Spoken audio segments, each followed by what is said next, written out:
Hello, this is Nitin Dahad with the Times, and I'm here at the Arm Everywhere conference in San Francisco with Neil Shah, who's the co-founder of Counterpoint Research. Neil, hello, how are you? I'm good. Thanks for having me. Well, good. It's the first time we've actually spoken on camera. Yes. We've spoken a lot off camera many times. We met at lots of events, but this is, yesterday when we were discussing it, it's kind of like the Arm 2.0. So Arm has been in the business of IP royalty and then the software, which is CSS.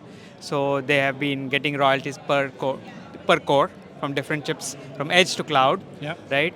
And they've shipped almost 120 billion plus Arm Neoverse cores, right? Yeah. So they have been getting revenues from the chip. So they have been instrumental in designing the chips, Yeah. right? The architecture for that, working with their partners like Qualcomm and others, right, to build the chips. But I think what is different this time is they're going to design and produce their own chip like what Intel does, Yeah, right? yeah. So they're essentially competing with Intel here. So what are the thoughts on this launch? What do you think?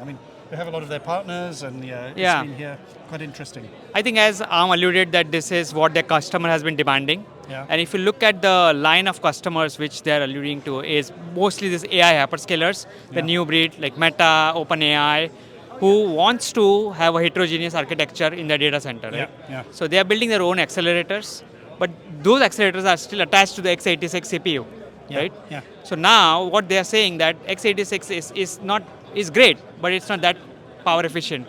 ARM is known for power efficiency, right?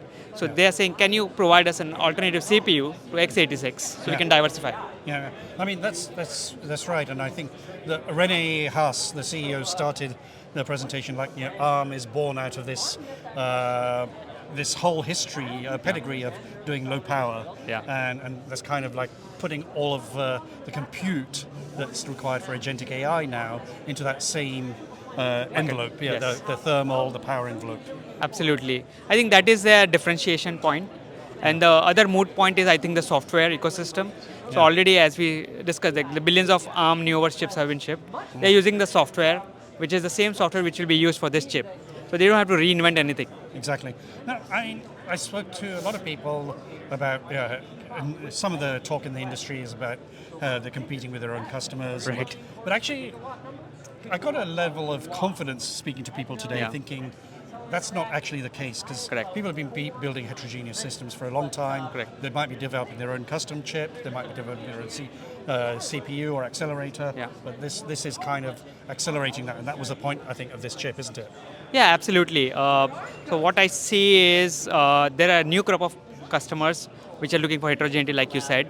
But at the same time, they might be slightly competing with Nvidia in Yeah. a sense, because Nvidia has their own CPU. We see the racks and Right. everything behind us, and yeah. But however, they're going after the market which is non-Nvidia market at this point. They're going after the x86 market, Yeah. which is attached to the accelerators. And that's probably why Jensen Huang came on the Exactly. endorsement videos, Otherwise, you yes. wouldn't have made the experience. Yeah. No, but just elaborate on the sort of competing, that ecosystem. Yeah. So I would say there is enough room for growth. This is a blue ocean market, Yeah. right? And the amount of investments we are going to see, like hundreds of billions or trillions of dollars of investments over the next 5 years, right? So there is enough. The variety of workloads, AI workloads, will demand different type of compute, different type of implementations, and power is a bottleneck right now, right? So ARM is bringing that value proposition, which is expanding the market with a new form of CPU, which is more power efficient. Okay. You were in the investor presentation just now. In the media Q&A, I think Rene said, wait for the investor presentation for some of the financials and the business model. Right. What were your takeaways from that? Because I think I asked the question which he didn't answer, which was basically, you're looking at this $1 trillion market Yeah. opportunity Correct. by 2030. How's that going to come? How much are you going to sell Correct. them? What's the distribution channel? And I think he said, wait for the investor presentation. Right. So the overall TAM is $1 trillion. Okay. But if you look at from the compute perspective, right, CPU, GPU, it's a tens of billions of dollars, Okay. right? Yeah. Maybe it's like around $60 billion by 2030, 2031, right? Out of which ARM wants to capture at least $10 to $15 billion. Right? Billion. Okay. Yeah, billion. Okay. So by 2031. So Okay, they I will think I start ramping up. misread that. Okay, Yeah. okay, yeah. So the overall market is trillion. When you add is all what the compute, everybody's been saying, Nvidia, yeah. when you add Nvidia Yeah. to it, That is a big TAM. Okay. But the serviceable addressable market for them, SAM, Okay. is still smaller, but it is going to add enough revenue on top of what they are. So they're targeting like $25 billion in revenues by 2031, out of which $15 billion will come from the chip, Got it. Got it. which is zero right now. I mean, I think he made quite a play of having a lot from CSS right now and Yeah. from IP. But I think moving up to the chip now is going to be Correct. a key part of their business. One important slide which I saw at the investor presentation was, so right now the gross profit per chip for IP is like $50, right? But now with this chip product, right, the Yeah. AGI, Yeah. they're targeting $500 per chip gross profit. There is 10x increase, Yeah. which is like great news for the investors and for ARM as well. That is why their revenue is going to skyrocket. That is a key point, which I think I was trying to get in the Q&A earlier, which you didn't say. So I think that is actually important. So what does that mean? What were your key takeaways from that investor presentation? Obviously, that gross margin is huge. Yeah. Because they're offering going up the stack, basically. Correct, exactly. So I think the key takeaway is they're going to be persistent with the three business lines: IP, CSS, and the chip. So the chip, they're going after the completely new market, which is available for them, which is dominated by Intel, right, or x86, x86, I would say. Yeah. So they're going after that. So that has an upside in revenue for them. IP is going to continue because there are some of the hyperscalers, some of the companies which will build their own CPU, right? They have the in-house expertise, like AWS and Annapurna Labs, for example. Yeah, yeah. But in terms of like the market impact, we have all friendly ecosystem players here, Yeah. which, I mean, everything was all positive, but what do you see more broadly? I mean, you travel around the world. Yeah. You've got analysts around the world, Right. from Asia to the US to Europe. Yeah. What's your take from Counterpoint Research point of view in terms of that impact? I think the impact is, if you look at the choice of partners in the first round of AGI, is basically TSMC and Amkor. When Yeah. you commit to manufacturing backend, front-end, backend, right?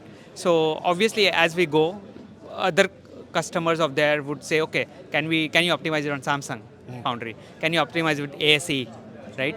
So right now the implication is it's great news for TSMC, great news for Amkor. So whatever the upside they will get on revenue is positive, because right now that revenue is being going to x86 or Intel. Got it.